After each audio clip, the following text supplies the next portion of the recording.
Britain is better off outside the European Union in 8 specific ways, a Brexiteer has pointed out.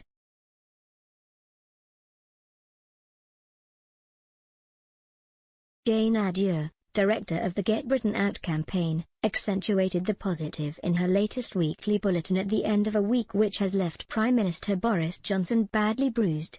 Mr. Johnson is reeling after being forced to apologise in the Commons for attending a lockdown-busting bring-your-own-bottle party in the Downing Street Garden on May 2020.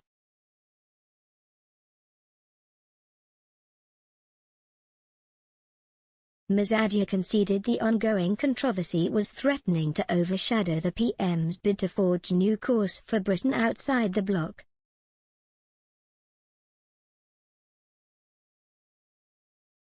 However, she added, amongst all the bad news there has also been some good news to start the year and give us a clear sign of what is to come.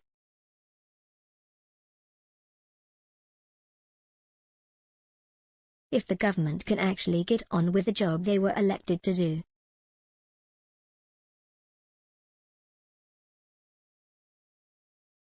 To illustrate her point, Ms. Adair explained.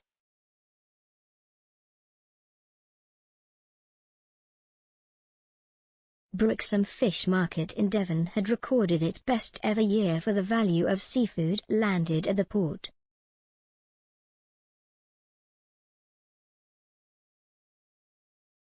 UK unemployment had continued to fall, and was now at 4.2%, while in the EU it was continuing to rise and is now at over 7.2%.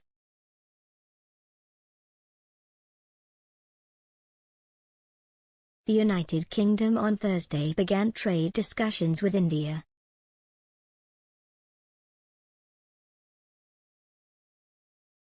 Ms. Adair commented, unlike with previous negotiations, India has said freedom of movement is not required for a deal, and they only wish to lower visa costs for skilled workers moving between the two countries.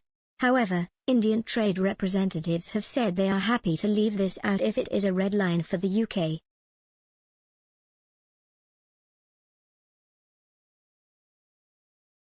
Additionally, UK exports to South Korea have increased by over £620 million in the last year, paving the way for the UK to join the Comprehensive and Progressive Agreement for Trans-Pacific Partnership, CPTPP, hence enabling free trade without any of the political ambitions of the EU, or freedom of movement.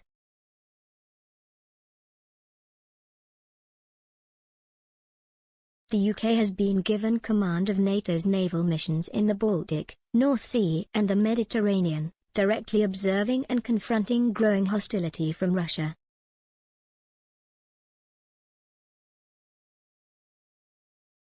Ms. Adair pointed out, the lead vessel for the mission will be the UK's latest flagship aircraft carrier, the HMS Queen Elizabeth.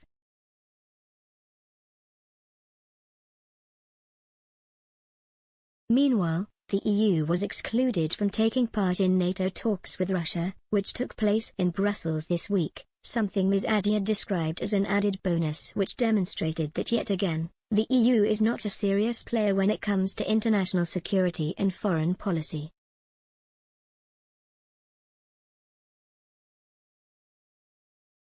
Furthermore, Google has made a £730 million commitment to London by buying their office block to open up space for hiring more staff.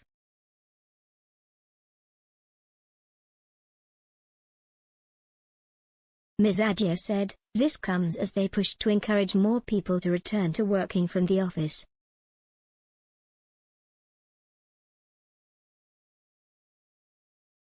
Finally, in the City of London, profits have been growing faster in 2021 than at any other point since 2015, and more rapidly than other European business hubs, with companies and investors still preferring to do businesses in the UK than the EU.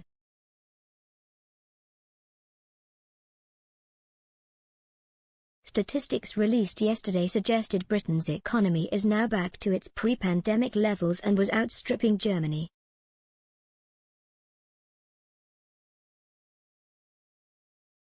Telegraph business editor Ambrose Evans-Pritchard wrote, output in November was 0.7% higher than before the pandemic.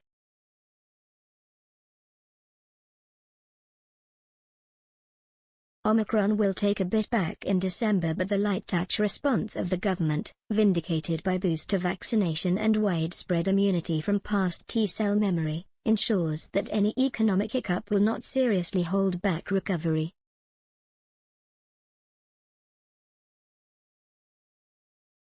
German output remained far short, Mr. Evans Pritchard pointed out.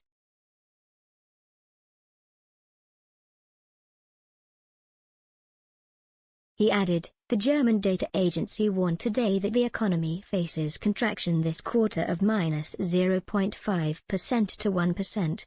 There are growing fears of an outright recession over the winter.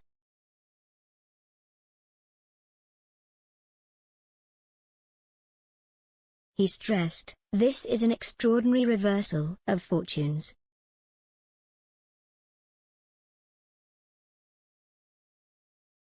Germany was universally praised in the first wave of COVID for limiting the economic damage.